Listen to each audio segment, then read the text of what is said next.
Tourism सेक्टरमा लगानी आउँदाखेरि कसरी आउँछ त?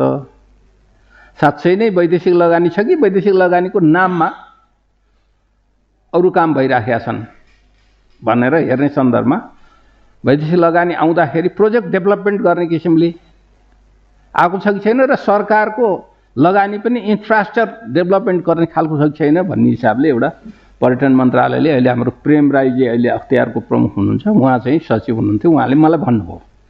हेर्दाखेरि कस्तो देखियो भने त्यति बेला अब त्यो रकम आउनुपर्ने एकदम पिनट थोरै रकम आयो नि हुने, टेक्नोलोजी ट्रान्सफर कति हुने, स्किल ट्रान्सफर कति हुने हैन भन्ने कुराहरू पनि स्पष्ट छैन। अनि हेर्दाखेरि चाहिँ नम्बर अफ प्रोजेक्ट चाहिँ थुप्रै देखिन्छ। अब पैसा आछ भने थोरै आछ, त्यहाँ पनि प्रोजेक्ट पेश गर्दाखेरि आएको पैसा आएकै छैन हैन। त्यही नै भइरहेछ। अहिले पनि हाम्रो नेपाल राष्ट्र बैंकले हेऱ्यौँ भने हामीले अस्ति पक्ष चाहिँ नि न्युज आयो, लगानी बोर्ड लिएर चाहिँ नि यो के अरे उद्योग विभाग अन्तर्गतको वैदेशिक लगानी महाशाखाको हेर्दाखेरि 3.5 खर्बको चाहिँ नि प्रोजेक्ट स्वीकृत गऱ्यौँ, अप्रुभल भयो भन्यो हैन। ठिक छ, हरेक साल हामी त्यति नै गरिरहेछौँ भने त त्यसको 50% आउँदाखेरि पनि त खर्बमा त आउनु पर्यो नि रकम, खर्बमा त आउनु पर्यो नि रकम हैन। तर चाहिँ खर्बमा त आएको छैन। अहिले भर्खर गत साल 6 खर्ब आएछ, यसपालि 11 खर्ब आएछ, अर्ब आएछ। यसपालि यो 7 महिनामा 11 अर्ब आएछ। आउँदाखेरि त भन्नलाई चाहिँ के हो, सरकारमा बस्नेहरूलाई पोहोरभन्दा त बढ्यो नि भन्ने चाहिँ त भयो। त्यसकारणले अब यो पार्टमा मलाई चाहिँ लाग्छ के भने यो चाहिँ एउटा वान अफ द पार्ट भयो डेभलपमेन्टको। अब समग्रमा डेभलपमेन्टमा हेर्दा अहिले पनि हुँदाखेरि हाम्रो डिसिजन क्यापेसिटी, संस्थागत निर्णय गर्ने क्षमता, व्यक्तिगत क्षमता, खास गरी पोलिटिकल लेभलमा हाम्रो डेभलपमेन्टको मोडेलको सन्दर्भमा खोइ एक्सरसाइज, खोइ अनुसन्धान, खोइ त्यसमा विचार विमर्श। हाम्रो राजनीतिक नेतृत्व नेगेटिभ खालको प्रतिस्पर्धामा, नेगेटिभ प्रतिस्पर्धामा समय खर्चिराखेको छ। अहिले यस्तो खालको चाहिँ नि दर्दनाक कुराहरू आइरहेको छ। अब 2068 सालमा 27वटा जिल्ला चाहिँ नि नेगेटिभ भए जनसङ्ख्याको वृद्धिको दृष्टिकोणबाट। अहिले त्यो सङ्ख्या अहिले अझै बढेर 3 दर्जन पुग्दैछ। अस्तिको प्रारम्भिक नतिजामा बढेर आएको छ। अहिले यो अस्ति एउटा म त घुमिरहेको छु, बेला बेला चाहिँ विभिन्न जिल्लाको विभिन्न ठाउँमा, दुर्गम ठाउँमा, सुगम ठाउँमा, पहाडमा गइरहेको छु। एउटा यस्तो परिवार कस्तो देखियो भन्दा छोराछोरी चाहिँ नि पढेर चाहिँ अलि पढ्ने भने सहर गाउँ छोडेर हिँडे। जग्गा कति छ भन्दा 60-70 रोपनी जग्गा छ उहाँ।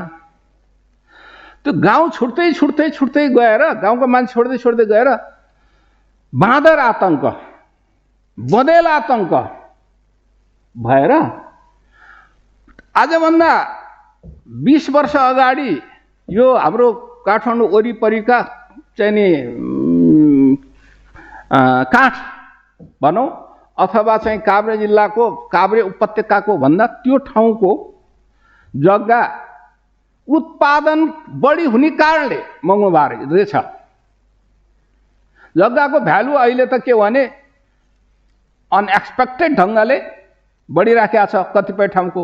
तर त्यसको भ्यालु उत्पादन दिने आधारमा भ्यालु हुनु पर्थ्यो नि त जग्गाको भ्यालु त। त्यति बेला चाहिँ उत्पादन गर्ने हिसाबले भ्यालु कति रहेछ भन्दा रोपनीको 5 लाख जति दिएको छ। अहिले चाहिँ त्यो जग्गा 1 लाखमा नि बिक्री हुँदो रहेछ। 1 लाखमा नि बिक्री हुँदो रहेछ, किन्ने मान्छे छैन। अब त्यो चाहिँ नि बाँदर आतंक भएपछि सबै गरेपछि त्यो परिवारलाई, त्यो छोराछोरीलाई के आपत पर्यो भने आफै काठमाडौँ आएर आफै धान्न गाह्रो परिरहेछ। बाबाआमालाई सबैलाई ल्याउनु पर्यो भनेर त्यो सबै छोडेर आउन लागेको भन्ने त्यसरी चाहिँ त्यस्तो खालको कथा हामीसित, त्यो चाहिँ नि दर्दनाक खालका चाहिँ उहरू हामीसित रियालिटी त्यो छ। त्यसकारण हामी चाहिँ धेरै जसो विकासका मोडेलका कुरा गर्दा काठमाडौँ बसेर अनि काठमाडौँ उपत्यकाभित्र अनि वीरगञ्ज, विराटनगर, भैरवा, पोखराको लिभिङ स्ट्यान्डर्ड, यहाँको पर्चेजिङ पावर, यहाँ मान्छेले मोटर चढेको कुरा र यहाँ डिजिटल चाहिँ नि एक्टिभिटिज गरेको कुराबाट मात्रै हामीले गरिराखेका छौँ। अनि त्यसै गरेर हामीले के गर्दैछौँ भने देशलाई खुम्च्याउँदै ल्यायौँ। हामी डेमोक्रेसी चाहिँ भनिराखेका छौँ। डेमोक्रेसीमा त चोइस बढ्नु पर्यो नि त। डेमोक्रेसीमा त चोइस बढ्नु पर्यो, छनौट बढ्नु पर्यो, अवसरहरू बढ्नु पर्यो। तर अवसर चाहिँ हामी खुम्च्याउँदैछौँ। अब त्यो दृष्टिकोणबाट हेर्दाखेरि हाम्रो सुरु अब यी अघि हामीले गरेका कुरा जेन्युन कुरा हुन्। सरले होटलको कुरा गर्दा मैले गार्मेन्टको कुरा सम्झिन लागेको थिएँ। सरले भन्नुभयो पनि त्यति बेला गार्मेन्टको कुरा भयो भने अहिले चाहिँ सोयाबिन र चाहिँ नि उसको आयात निर्यात बढ्या जस्तै त हो नि। पाम आयल र सोयाबिन जस्तै त हो नि त्यति बेलाको गार्मेन्ट्स पनि, होइन? हेऱ्यो भने 89% कन्ट्रिब्युसन एक्सपोर्टमा कसको छ? गार्मेन्टको छ। भन्यो भने त्यसको भ्यालु एड भएर नेपालमा रहने पैसा कति हेऱ्यो भने अनि त्यहाँ चेलीबेटीहरू केही गएर यसो सिउनी काम गरेको पैसा र घरबाल आउने पैसा बानेश्वरको मान्छेहरूले दिएभन्दा केही थिएन। हाम्रो डेभलपमेन्ट मोडेलमा स्पष्टै भएनौँ। म अहिले भर्खर ह्याप्पिनेस इन्डेक्स, हुन त इन्डेक्सहरू धेरै आछन्। हामी करप्सन इन्डेक्समा कहिले तलमाथि गरिरहेछौँ, कम्पिटिटिभ इन्डेक्समा त हामी तल नै छौँ। हाम्रो डुइङ बिजनेस इन्डेक्स पनि त्यति उहाँ छैन। तर ह्याप्पिनेस इन्डेक्समा चाहिँ हामी अहिले अलिकति अझै पनि ह्याप्पिनेस इन्डेक्समा हामी यो साउथ एसियामा माथि रहेछौँ र 2019 भन्दा पनि माथि गएछौँ। अहिले मान्छेलाई के रहेछ भन्दा विश्वमै सेक्युरिटीको कुरा, सेक्युरिटी इन द सेन्स लाइफको सेक्युरिटी, प्रोपर्टीको सेक्युरिटी र अवसरको सेक्युरिटी, इम्प्लोइमेन्टको सेक्युरिटीको कुरा ठुलो कुरा भएछ। त्यस कारणले हामीले त्यो इन्डेक्समा अरू इन्डेक्स पनि हेऱ्यो भने पनि ह्याप्पिनेस इन्डेक्समा त्यो 2005-06बाट सुरु गरेको अहिलेसम्म आएर हेर्दाखेरि डेनमार्क, स्विट्जरल्यान्ड, फिनल्यान्ड, नर्वे कन्ट्रीहरू किन बढिरहेछन् त? जहिले पनि माथि यिनीहरू के छन् त भन्दा उनीहरूलाई 5 कुराको दुःख छैन। उनीहरूलाई 5वटा कुराको उनीहरूलाई चिन्ता के छैन भने शिक्षा, स्वास्थ्य, बेरोजगारी, बुढ्यौली, बचपन, यतिमा चिन्ता छैन। अनि उनीहरुको स्याडनेस कम छ, फ्रस्ट्रेसन कम छ। अनि ट्याक्स चाहिँ 57% सम्म ट्याक्स तिरिरहेछ जीडीपी को चाहिँ नि 57-58% पनि ट्याक्सको जीडीपी मा छ। भनेपछि हामी संविधानमा के लेख्छौं? समाजवादी अर्थव्यवस्थाको माध्यमबाट समुन्नत अर्थव्यवस्थाको निर्माण गर्ने, समुन्नतिमा पुग्ने भनेर लेख्छौं। तर हाम्रो चाहिँ त्यसमा कताबाट प्रवेश गर्ने, कहाँबाट जाने, साधन र स्रोतको प्रयोग कसरी गर्ने, अनि हाम्रो 18 वर्ष भन्दा माथिका मान्छे हामी सबै 50 लाख मान्छे मोटामोटी बाहिर पठाछौं। त्यो 18 वर्ष हो, तलको त गएको छैन नि। 18 वर्ष पुर्याउँदा चीनले $67,000 खर्च गर्दो छ 18 वर्षको मान्छे पुर्याउँदा। हाम्रो पनि कम रहन्छ मोटामोटी हेर्दा। त्यो पाइलट सर्वे त्यो ठ्याक्कै ड्युटी भएको छ नि, कम से कम हामीले $40,000 चाहिँ खर्च गर्छौं। $40,000 चाहिँ हामीले खर्च गर्छौं। हाम्रो चाहिँ नि त्यो शिक्षा दबाई गरेको। अब त्यत्रो मान्छे क्यापिटल, ह्युमन क्यापिटल क्रिएसन गर्छौं र हामी कहाँ पठाइदिन्छौं? विदेश पठाउँछौं। अनि त्यो क्यापिटल यहाँ उनीहरूले कमाएको पैसा यहाँ आउँछ। अनि हामीले भनेको जस्तै हो अहिलेको रेमिटेन्स पैसा पनि हामीले एक्सपोर्टमा इम्पोर्टमा खर्च गर्छौं, कन्जम्सनमा खर्च गर्छौं। यो खालको मोडेलबाट अनि इकोनोमिक मोडेलमा जरो नै राम्रो छैन, आधार त्यसको संरचना नै ठीक छैन भनेपछि अनि हामीले वैदेशिक लगानी अथवा अहिले समस्या के आयो भने दुईटा मुख्य समस्या देखियो हजुरको। एउटा समस्या के देखियो? वैदेशिक मुद्राको सञ्चिति घट्यो। वैदेशिक मुद्रा सञ्चिति किन घट्यो भन्दा खानेपानीको पोखरीमा आउने मुहान चाहिँ सुकिसक्यो, जानी चाहिँ फुरुफुरु गइरहेछ, स्वाभाविक हो। वैदेशिक लगानीको भनिहाल्यौं, अहिले नर्मल बेलामा पनि वैदेशिक लगानी जति सुकृत भएको थियो त्यसको 30% भन्दा बढी त 35% भन्दा बढी आउँदै आएन। अहिले कोभिडको बेला त त्यो भन्दा तल झर्यो। दोस्रो टुरिज्ममा हामी नेगेटिभै छौं, हल्लै बढी हो टुरिज्ममा। पोटेन्शियलिटी धेरै भएको तर हल्ला बढी, हामी नेगेटिभै छौं जहिले पनि। सेवा आयमा त नेगेटिभै छौं। तेस्रो हो एक्सपोर्ट भनेको हाम्रो चाहिँ अहिले त्यो हामीले त्यसलाई पाम आयल र उसको अऱ्यो भने 67 अर्ब मात्रैको हो अहिलेको। 131 अर्ब भन्यो तर वास्तवमा 67 अर्बको हाम्रो एक्सपोर्ट हो। कति आउने? हामी यता चाहिँ 11 अर्ब चाहिँ 11 खर्ब चाहिँ इम्पोर्टमा खर्च गरेका छौँ, अनि 67 अर्ब ल्याएर हाम्रो चाहिँ गरेर भन्छौँ। अब तेस्रो भयो। चौथो चाहिँ के हो? वैदेशिक सहायता। वैदेशिक सहायता आउने के हो? वैदेशिक सहायता त प्रोजेक्ट बेस कार्यक्रम बेसै हुन्छ। हामी यो कार्यक्रमै गर्न सक्दैनौँ, क्यापेसिटी नै छैन। ठुला प्रोजेक्टहरू जहाँ वैदेशिक सहायता आउँछ त्यसमा 12-13वटा चाहिँ जम्मा निर्माण व्यवसायहरूले कब्जा गरेर बसेका छन्। त्यो कारण त सरकारी दस्तावेजमै आइसक्यो। उनीहरूको एसोसिएसनले नै भनिसकेका छ। भनिसकेपछि यो ढङ्गको चाहिँ अब पाँचौँ भयो। पाँचौँ चाहिँ के भयो भन्दा हजुरको वैदेशिक लगानी। वैदेशिक लगानीको कथा त हामीले अहिले व्याख्या गरिहाल्यौँ हामीले, होइन? यी 5वटा क्षेत्र हुन्। यी 5वटालाई अनि अहिले राष्ट्र ब्याङ्कले के गरिरहेछ भन्दा राष्ट्र ब्याङ्कले उसको मौद्रिक नीतिलाई को क्षेत्राधिकारभित्र रहेर त्योभन्दा बढी गर्ने उसले बिचरा के, त्यो त पूरक न हो मौद्रिक नीति भने त। त्यसले बाहिर जाने मात्रै रोक्न खोज्यो। बाहिर जाने रोक्न खोज्दा हामी कहाँ च्वाइस कम भएर गयो, महँगी बढेर गयो, किन भन्दा उत्पादन छैन। तर त्यो हाम्रो चाहिँ हामीले इकोनोमिक र फिस्कल पोलिसीबाट एड्रेस गर्नुपर्ने कुरालाई के हो? मौद्रिक पोलिसीलाई जिम्मा लगाइदिउँ हो कि डाक्टर साहबलाई। अब म्याक्रो लेभलकै मान्छे उहाँ पनि म पनि है, फेरि राष्ट्र ब्याङ्कमा गएर भनेपछि अनि अर्थ मन्त्रालय राष्ट्रिय योजना आयोग कहाँ छ? अत्तो पत्तो छैन। त्यो अत्तो पत्तो छैन। त्यसले त म्याक्रो लेभलमा त्यसले इकोनोमिक पोलिसी र फिस्कल पोलिसीमा त त्यसले इन्टरभेन यो बेला त होइन हस्तक्षेप गर्न सक्नु पर्थ्यो, होइन? त्यस कारणले गर्दा अघि हुन त गान्धीजीले भन्नुभयो कुरा चाहिँ धेरै नेगेटिभ मात्रै हुन्छ भनेर भन्नुभयो। हामीले पोजिटिभ कुरा गरेकै छौँ, तर पोजिटिभ कुरा सुन्ने हुनु पर्यो नि त, होइन? पोजिटिभ कुरा त सुनिँदैन। पोजिटिभ कुरा चाहिँ नि त्यो खालको। अब यो कारणले गर्दा अब यसमा के रहेछ भन्दा सामान्यतया यो अलिकति हामी अब डेभलपमेन्टलाई हेऱ्यो भने हाम्रो चाहिँ डेभलपमेन्ट अब कहिलेकाहीँ के हुन्छ भने चित्त बुझाउनलाई 50 वर्ष अगाडिको डेभलपमेन्ट र अहिले हेऱ्यो भने त गजब डेभलपमेन्ट छ नि, होइन डाक्टर? छैन। 50 वर्ष अगाडि है त्यही चाहिँ नि 2006 सालमा त नेपालमा के अरे पहिलोचोटि जहाज आएको, होइन? अहिले त प्राइभेट सेक्टरमा यत्रा जहाज छन्, होइन?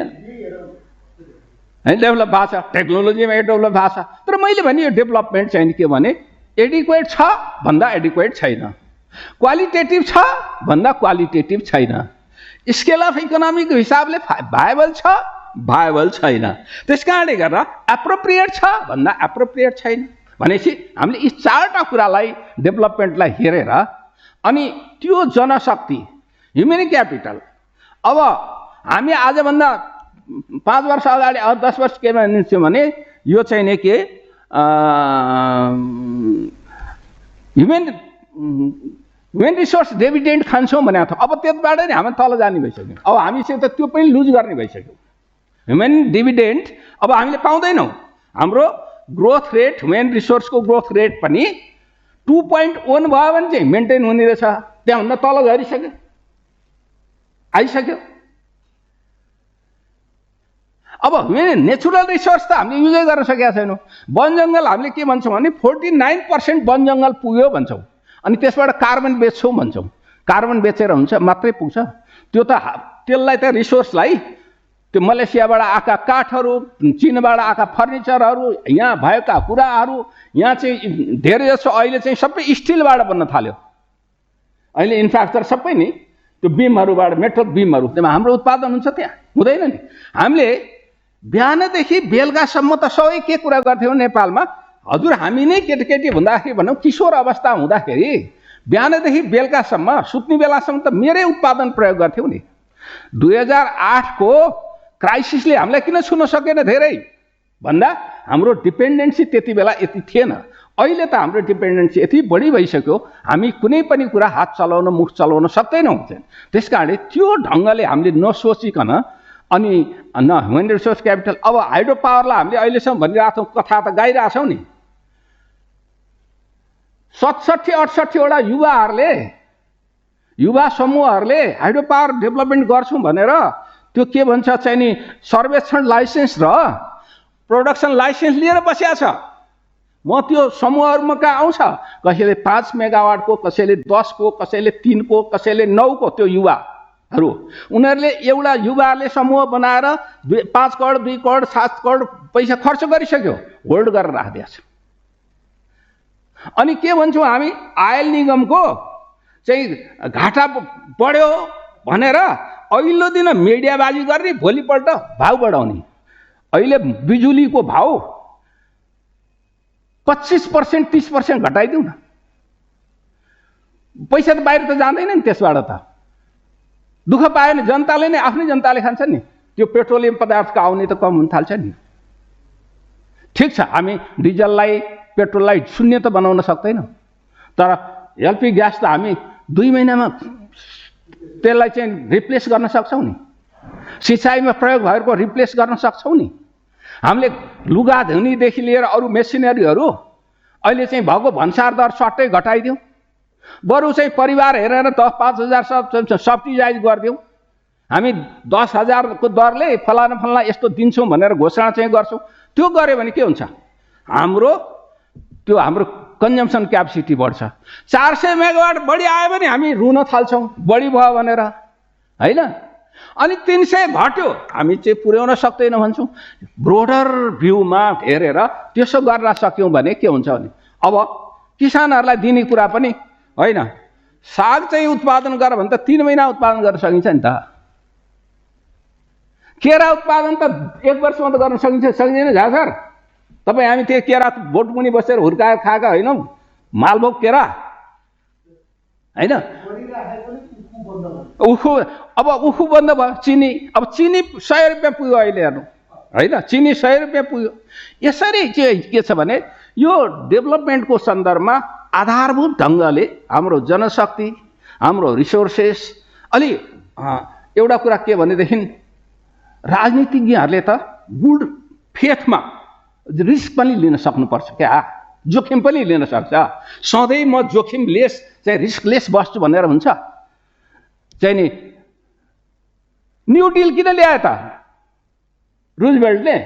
न्यू डिल भनेर किन ल्याए त अमेरिकामा? 1930 सम्म बुम भयो, होइन डाक्टर साहब, इकोनोमी 20 देखि उसमा 29 पछि चाहिँ क्रास हुन थाल्यो। 33 सम्ममा त मान्छे चाहिँ छोराछोरी पनि पाल्न नसकी कहाँ चाहिँ लगेर फ्याँक्नु जस्तो भयो। अब चाहिँ रुजवेल्ट आइसकेपछि न्यू डिल ल्याए। उनले पनि होइन, सरकारले अब खर्च 6,50,000 किलोमिटर सडक बनाउँछु भन्यो। त्यही बेलाको इन्फ्रास्ट्रक्चर हो नि अमेरिकाको अहिले त, होइन। पुलहरू, रेलवेहरू त्यही बेलाको, स्टेडियमहरू त्यही बेलाको हो नि त। अनि सोसल सेक्युरिटीको चाहिँ नि प्रोभिजन त्यहीबाट उ गरे हो। एग्रिकल्चर सेक्टरमा म्यासिभ चाहिँ नि ग्रान्टिङ त्यही बेला सुरु गरेको हो, होइन। अनि त्यति बेला रुजवेल्टलाई चाहिँ नि तिमी त सोसलिस्ट, यो चाहिँ कम्युनिस्ट हो कि भनेर भने पनि त हो नि, तर ऊ डराएर त त्यो गरेन र 1933 मा उनी आइसकेपछि गरे। 1939 मा मात्रै अमेरिकी इकोनोमी फेरि पुरानो ठाउँमा आयो र अहिले अमेरिकी इकोनोमी त्यसै कारणले गर्दा अमेरिकाको इकोनोमी सबभन्दा बलियो भएर बसिया छ। तर संसारको इकोनोमी एउटै रहँदैन। डलर हामीले चाहिँ नि पाउन्ड, हजुर हामीले नै सुन्दा पाउन्ड कत्रो थियो, फुर्ती पाउन्ड, होइन, ग्रेट ब्रिटेन पाउन्ड ओलाहरू लगाइसक्यो। अहिले डलर अब चीनले चाहिँ नि,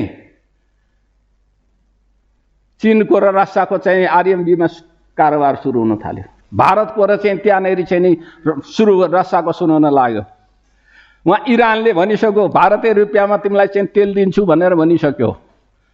भनिसकेपछि अनि हाम्रो हाइड्रो पावर चाहिँ छ भनेर बसेर हुन्छ? समय आइसकेपछि भोलि मान्छेले त्यो त अरू ढङ्गले युज गर्न थाल्छ। अनि यो त र मेटेरियल आफूले युज गर्ने हो म्याक्सिमम, र भ्यालु एड गराउने हो भन्ने रह्यो भने बेच्ने हो। ठिक छ, हामीले आधार बनाउने, बेच्ने हो। अब भोलि ओन बायर सिस्टमले त हामीले देखिहाल्यौँ, डच डिजिज भनेर के त, होइन। सिङ्गल बायर सेलर भएपछि त कहिलेकै अप्ठ्यारो पर्दो रहेछ नि। चीनले नि सन् 2010 भन्दा पछाडि आएर विचार गरे, ओहो सबै त्यो एन्टी डम्पिङ लगाउँछु भन्न थाल्यो अमेरिकाले सबैलाई उत्पादन त बाहिर मात्रै पठाएर हुने रहेछ मेरा जनतालाई पनि आफ्नै जनतालाई पनि त कन्जम्सन गर्नलाई त सिकाउनु पर्ने रहेछ भनेर आफ्नो आन्तरिक उत्पादन बढायो हैन त्यसकारणले होइन बुझे त्यो डाक्टर साहबले भने छोड्यो अब यो ढङ्गले हेर्दाखेरि मेरो विचारमा चाहिँ के हो भने अब 2-3 ढङ्गले हेर्नुपर्छ क्या अहिले योलाई एउटा चाहिँ हामीले तात्कालिकै समय चाहिँ हामी भन्न त 3 हुन्छ भन्छौँ के अरे पास्ट प्रेजेन्ट र फ्युचर भन्छौँ प्रेजेन्टको नि इमिडिएटली गर्नुपर्ने भइसक्यो कि हामी चाहिँ त्यो त टाइम त हामीलाई त चाँडा भइसक्यो टेन्स पनि प्रयोग गर्न चाँडा बनाउनु पर्ने भइसक्यो किन भन्दा हामी अप्ठ्यारोमा ठाउँमा परिसकेका छौँ जोखिममा त्यस कारण सबभन्दा पहिलो चाहिँ नि इन्टरभेन कहाँबाट गर्ने भन्ने कुरा चाहिँ अघि भने जस्तो जुन कुरा बसहरू बनिसकेका छ विद्युतमा 20-30% चाहिँ गरिदिने प्रणालीमा सुधार गर्ने चाहिँ गरेपछि मान्छेहरूलाई विद्युत चाहिँ प्रयोग गर्नलाई जोड दियो भने आफ्नै उत्पादन प्रयोग गर्न थाल्छ किसानहरूले खाए भनेर गर्न भएन ठुलो उद्योगीहरूले चाहिँ सङ्गठित छ माग्छ पनि अहिले उद्योग चाहिँ ठिक पनि हो राज्यसित माग्नु नै पर्छ तर किसानहरूको माग्ने ठाउँ त छैन भने त किसानलाई नरोएको छोरो सन्तान भनेर आफैले दिनु पर्यो क्या दिन थाल्नु पर्यो र त्यो उत्पादनलाई यो बाजे भएका ठाउँहरू उत्पादन गर्नलाई केले गर्दा उत्पादन भएन भनेर खोज्यो भने त हामीले तत्कालै चाहिँ तरकारी जस्ता कुराहरू त उत्पादन गर्न सक्छौँ किनभने हामीले चाहिँ झन्डै 60-50 अर्बको त 2 खर्ब मध्ये यो के अरे फलफुल र तरकारी गर्दा 50 अर्बको आयात गर्छौँ नि त्यो त हामी त त्यसमध्ये फलफुलको सबै नसक्नुला तत्कालै सकिन्छ त्यसकारण यो ढङ्गले इन्टरभेन्सन गर्ने र जानी अहिलेको चाहिँ नियन्त्रणात्मक उपायहरू अवलम्बन भयो नेपाल राष्ट्र ब्याङ्कले गरेको छ उसले गर्ने त्यति मात्रै हो तर सकारात्मक चाहिँ इन्टरभेन्सन्सहरूबाट अलि गर्ने र डेभलपमेन्टको मोडललाई सोच्दाखेरि हामीसित भएको रिसोर्स जियो पोलिटिक्स हाम्रो बजारलाई हेरेर सोच्यो भने अलिकति हामीले हुन्छ नत्र हामी आउँछौँ अब हामीलाई पनि के उनी प्रयास छ साथीभाइ पनि भेट हुन्छ हामी आउँछौँ बोल्छौँ जान्छौँ अरूले पनि बोल्नुहुन्छ बोले छौँ अब उहाँहरू एकअर्कालाई गाली गरेर बसिराख्नु भएको छ जसले गर्नुपर्ने मान्छेहरू होइन मैले 3टा कुरा गर्नुहोस् भनेको थिएँ कि पोलिटिसियनहरूलाई तपाईँहरू एउटा कुरा चाहिँ हिजो आफूले राम्रा काम गर्नु भएको छ भने जनतालाई देखाइदिनुहोस् भन्नुहोस् दोस्रो चाहिँ मैले यो गल्ती गरेँ हाम्रो चाहिँ कमजोरी यहाँ भएको छ यो अब चाहिँ गर्दैनौँ भन्नुहोस् र तेस्रो कुरा अबको एक्सन प्लान के हो त प्रोग्राम तपाईँको भविष्यको के हो त तपाईँको पार्टीको भन्नुहोस् यो छिचरा खालका गाली गर्नेपट्टि नलाग्नुहोस् भनेर भन्या हो तर उहाँहरूलाई त त्यसैमा मजा हुँदो रहेछ गरिराख्नु भएको छ चलिराख्नु भएको छ फार साइटेडनेस छैन त्यस कारणले गर्दा त्यो सुधार गर्नुपर्ने चाहिँ मुहानबाटै हो पोलिटिक्सबाटै नै हो संविधानले पोलिटिकल पार्टीलाई नै जिम्मा दिएको छ हामीले त होस्टे हैसे मात्रै गरिदिने हो त्यस कारणले डेभलपमेन्ट मोडेलको कुरा गर्दा हामीले आधारभूत र बेसिक ठाउँबाटै फिलोसफीमै प्रवेश गरेर त्यस अनुसार नै गर्दा बेस होला भन्ने मलाई लाग्छ धन्यवाद